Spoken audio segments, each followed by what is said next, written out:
Good morning, everyone. Thank you for joining us today to hear about the Supervised Practice Experience Partnership Program that CNO and Ontario Health have launched in partnership.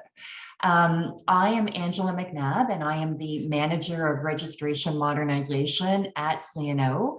And with me today is Katrina Podolak, who is the Director of Operations at Ontario Health. Katrina and I are going to be your main presenters today. However, we do have a number of other people that are online with us. So we do have Tracy Bardell, who is a team lead in the entry to practice team at CNO, and she is going to be helping with questions at the end of the presentation. And we also have a number of people from Ontario Health who are also joining the call today. So we have Liz Cohen, who is a manager with Ontario Health, and Will LaCusta, who is an associate director, both from Ontario Health. And also we have Kate Arthurs from CNO, who is an admin assistant with us, and she is helping with the technology today. Before we begin with the presentation, I did just want to share a little bit of information about how the webinar will work today. So to begin with, as you joined, you would have heard a greeting that the webinar is being recorded. And that is so that people who were unable to attend either on Tuesday evening, which is our first webinar, or today with you now, we will be posting on cno.org a recording of the webinar component. The question component will not be shared on cno.org, so I can assure confidentiality of the questions that come through. But on that note, I also want to highlight that if you have questions that are about your individual application, we are not able to address those questions in the webinar format. We will be focusing on general questions about the Supervised Practice Experience Partnership Program only. If you do have individual questions, as you normally do, please direct them to our customer service team at cnomail.org. cs@cnomail.org is the email address. But I also want to emphasize that we're really thrilled that we have had a great interest in the program, and we have had a number of emails come through. So if you have already submitted an individual question to our email, please do not resubmit that question. We are working very hard to get through the volume of email that we have had. And I do assure you that if you have submitted an email, we will get to it. It's just taking a little bit of time. So on that note, if you do have general questions about the program, we welcome them, and you can submit your questions through the Q&A feature on the webinar, and at the end of the webinar, we will get to those at that point in time. So moving on to our first slide, I wanted to begin with just a little bit of information about CNO. And of course, as you're all well aware, that the purpose of the college is to protect the public by promoting safe nursing practice. And all of the work that we do at CNO is to that end. With that in mind, even prior to the pandemic, the college was aware that there were opportunities to make improvements to our registration process. And with that in mind, back in 2019, when our new strategic plan was being developed, we did develop a strategic outcome that speaks directly to that. And that strategic outcome is that applicants for registration will experience processes that are evidence-informed, fair, inclusive, and effective, and will contribute to improved public access to safe nursing care. So we are working on a project at the college entitled the Modernization of Applicant Assessment Project.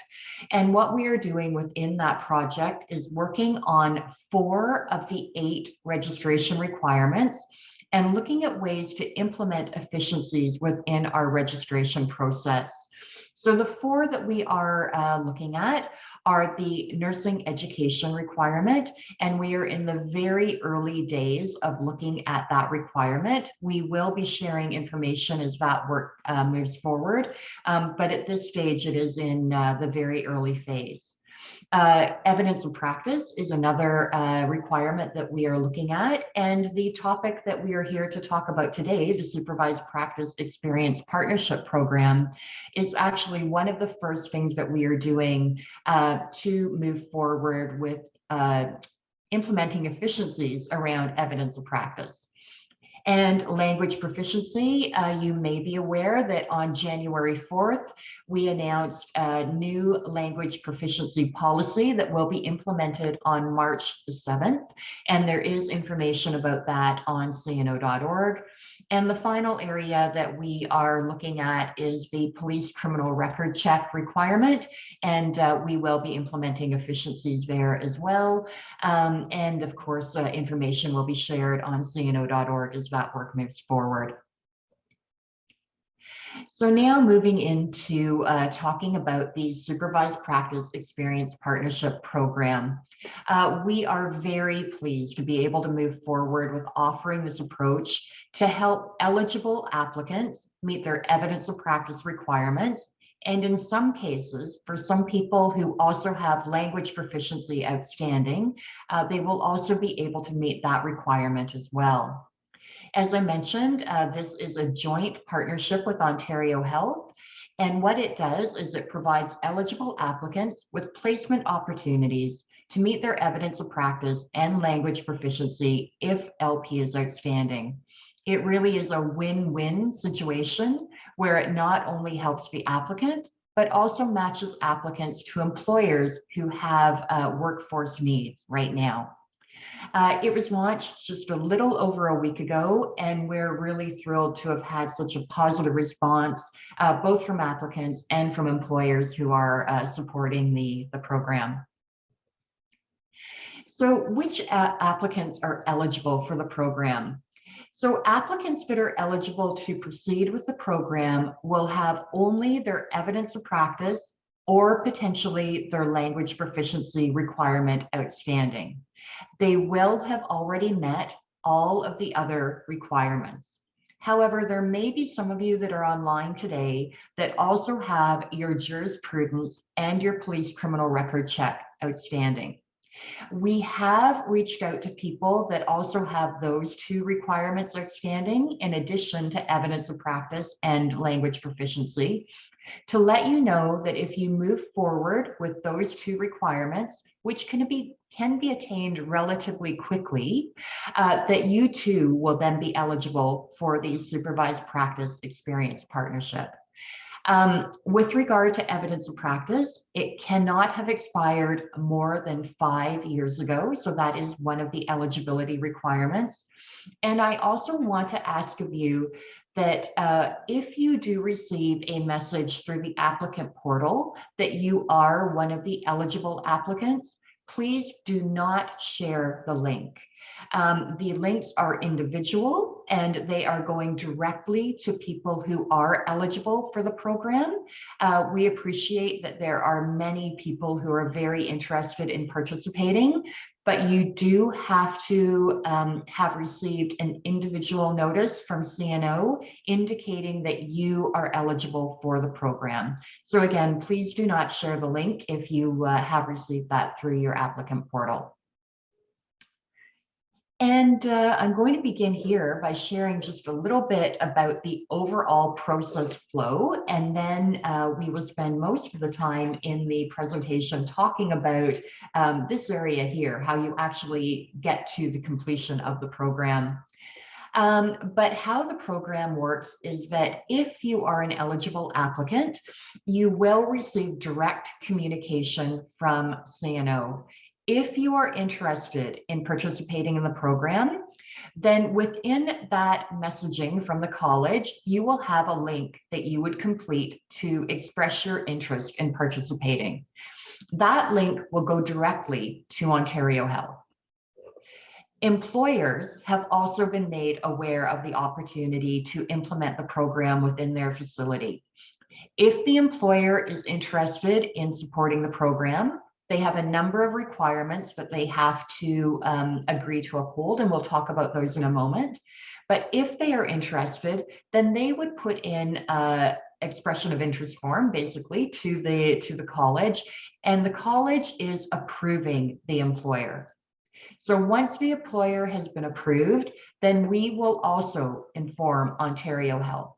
So Ontario Health is collecting both the names of the applicants who are interested, the eligible applicants who are interested in participating, and the employers who have been approved. And they are doing the matching. So once the match has been made, there will be a hiring process that the employer will facilitate. And then you would engage in the supervised practice experience and move forward to completion. And we'll talk about what that looks like now. So the program requirements, there are a number of program requirements that both the organization, the applicant who is participating, and the preceptor who is working with the applicant throughout the supervised practice experience will be agreeing to provide.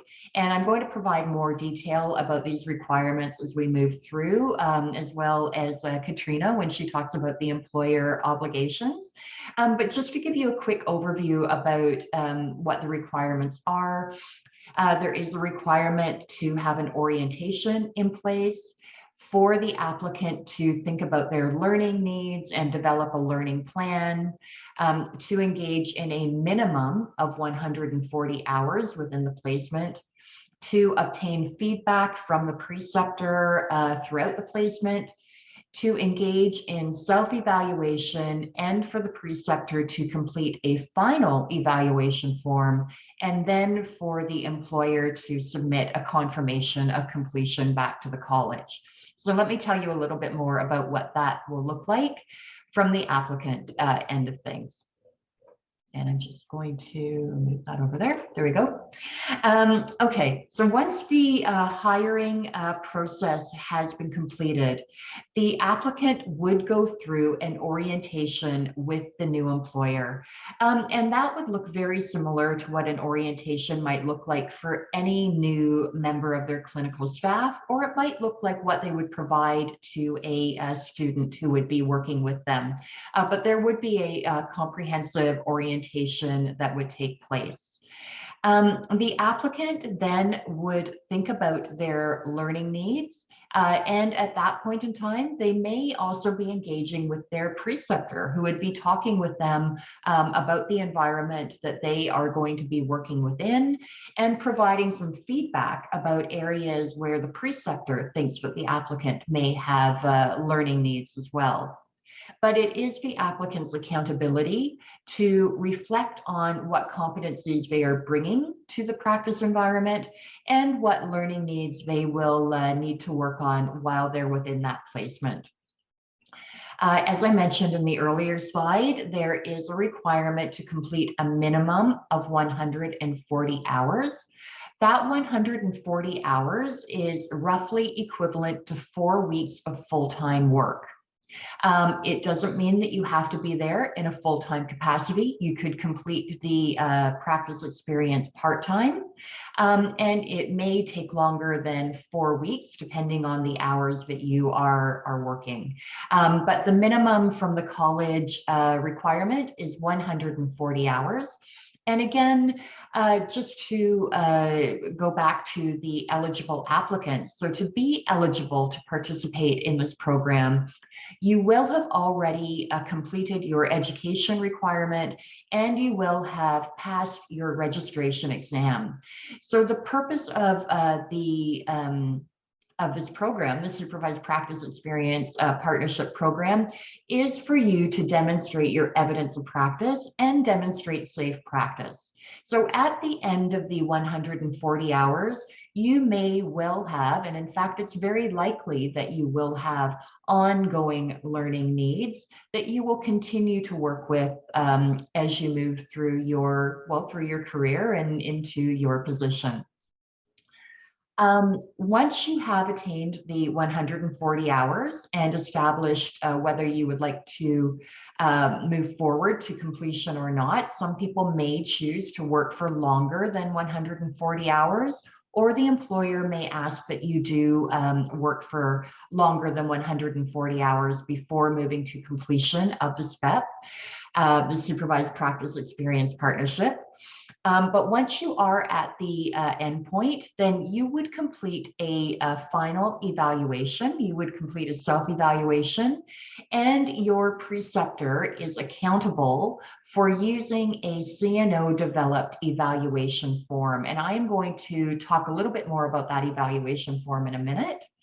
And I will, at the end of the presentation, I'm going to take you on to cno.org and show you the evaluation form as well. So that would be at the end of it. And of course, throughout the placement, you would be engaging on an ongoing basis with your preceptor, receiving feedback and thinking about opportunities to engage in learning throughout. So with that, I am going to move on to the organization accountabilities and hand it over to Katrina. Thanks very much, Angela. So in terms of organizational accountabilities, maybe I'll start a little bit back from the time that you submit your application form. In terms of timing, it will take anywhere from a few days to a few weeks to get a response from Ontario Health, and that may depend on a few things. So if we can match you fairly easily with a hospital within your sort of a similar geography, that may not take as long. It may take a few weeks, for example, in the instances of relocation. And in that case, it requires a little bit of back and forth between applicants and hospitals. And so it may take a few weeks to do that match. For the cases where we're talking through relocation, this program doesn't cover accommodation or relocation costs. However, we encourage applicants to speak to hospitals who they're matched with in the case of relocation. Once you have been matched, you would go through the hiring process with that hospital. And each hospital will do this a little bit differently, but typically they will have their HR teams. There may be an interview, they may be looking at your resume, but they'll take you through the hiring steps for their particular facility, get a sense of your skills and where the best place might be for your supervised practice. And then you see on the sort of top left corner there, then of course, once you're hired, there's an orientation to make sure that you have the most successful integration into the facility. All of the hospitals who are approved to participate in this program, we know that they are able to provide the supervised practice, so they have that need, and they also are able to provide that nurse preceptor, and they're going to make sure that they complete all of the steps that are required by the college. And we also encourage our hospitals to think about making sure it's the right preceptor and how do we set up our preceptors for success as well. Towards the end of your supervised practice, then the preceptor completes the evaluation and will confirm with the college that all of the requirements have been met. Over to you again, Angela. Thank you, Katrina. Great. And moving on. There we go. Great. So I wanted to talk a little bit more about the evaluation form that both Katrina and I have mentioned. Pardon me, it is the accountability of the preceptor to complete the final evaluation form. However, as an applicant going through the supervised practice experience, we certainly do encourage you to look at the evaluation form and use it to help guide your practice experience and the development of your learning plan. And what you will notice about the evaluation form, and again, I'm going to show you the actual form in a minute, is that what it does is it links to indicators that have been drawn from these CNO standards and guidelines. So we're showing you on this screen a picture of the cover of our code of conduct, which of course is a very important document to help understand your accountabilities in the future as a member of the college. So what we want participants within the supervised practice experience partnership to be thinking about are a number of things that you will need to be aware of in order to help facilitate your practice within Ontario. So things like understanding what the limits of your practice are. And that is thinking about not only your own competence, but also thinking about what you have the authority to do within the practice environment that you're in. Thinking about your quality assurance obligations. And part of that is what we've talked about earlier about engaging in reflective practice, developing and maintaining a learning plan, and the obligation for lifelong learning. In addition, the obligation to advocate for the clients or the patients that you are working with. And to have a working knowledge of key pieces of legislation that are relevant to the environment that you're in. And again, I'm going to show you that evaluation form in a minute, and you will see the detailed requirements that are outlined there. And before we get to that, we just thought it might be helpful to wrap up the presentation by talking about what the journey of an applicant like yourself might look like. So in this particular scenario, this applicant who has received a message in the portal is one of the people who may have jurisprudence or their police criminal record check or both outstanding. So they would have received a message in the portal indicating that if they move forward and attain those two requirements, that they would become eligible for the supervised practice experience partnership. Again, attaining those two requirements can be done quite quickly.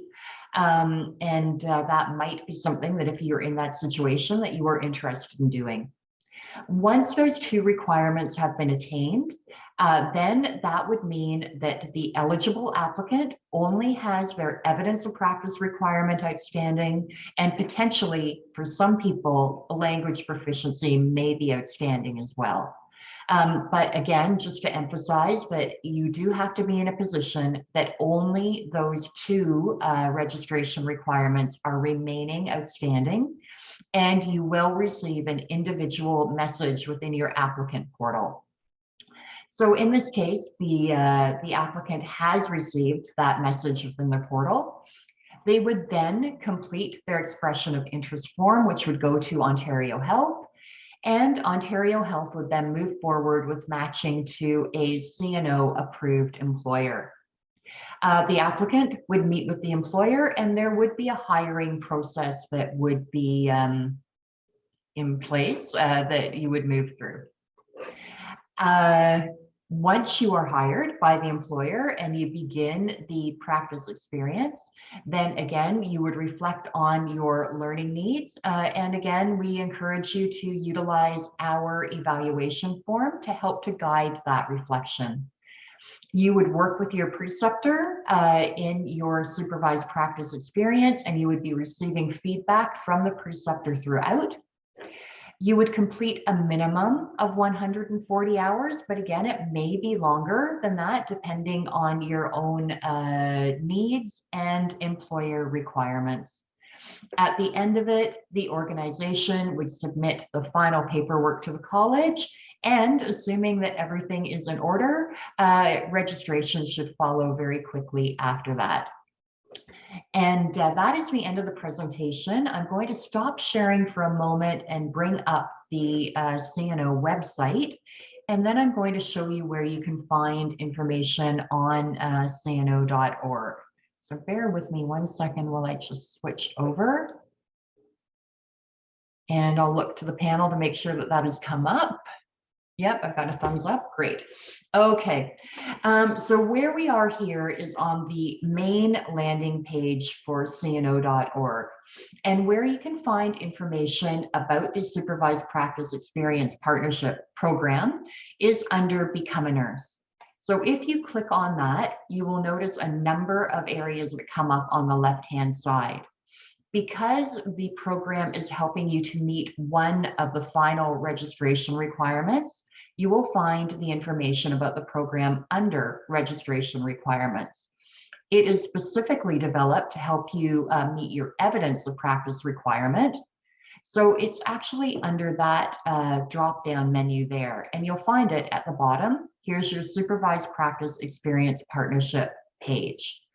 So on that page, you will find a variety of information. There's an overview with general information about the program. What you'll be particularly interested in, of course, is information for applicants. And I won't go through all of this because it's really a summary of what we've shared with you in the presentation today, but just to let you know that all of that information is there. And what I do want to take you to is if you go under the information for organizations, you will find the evaluation form that I have been talking about within that area. And that is because it is accountability of the preceptor to complete that the assessment form. So I have pulled it up here to share with you. And you can see here that it's about 2 pages. It's not too lengthy. But the areas that we have highlighted within the assessment form, again, it is drawing on key indicators from either our standards or guidelines. And it deals with areas like scope of practice, competence, interprofessional practice, the practice environment, and patient-centered care. So we do encourage you to look at that assessment form, and you can even do that before you have begun your placement with the employer and begin to think about what your learning needs might be. We have an overview document that goes with that assessment form, and when you click on that, it has quick links to all of the documents that have been drawn upon to create the assessment form. So the indicators that are within the assessment form can be found within these standards and guidelines. And the only other thing that I want to share with you before we turn to your questions is that you may want to watch our trending topics page, which is right up here at the top of cno.org. If you click on trending topics, we have a page that is dedicated to the modernization of applicant assessment project that I mentioned earlier in the presentation. And if you watch that page as the project moves forward, we will be sharing information about other modifications that we are implementing over time. So this is a bit of an overview of the project in general. And what you will find down here are the 2 things that I mentioned at the beginning of the presentation. We have information about our new language proficiency policy. You can click on that and learn more about the changes that are coming in March. And here is the information about the Supervised Practice Experience Partnership. If you click on this link here, it will take you back to the pages I shared with you earlier just a moment ago. But watch this page because, as I mentioned, we are going to be doing work on the 4 registration requirements. And as we have information that we are able to share, we will be sharing it through that format.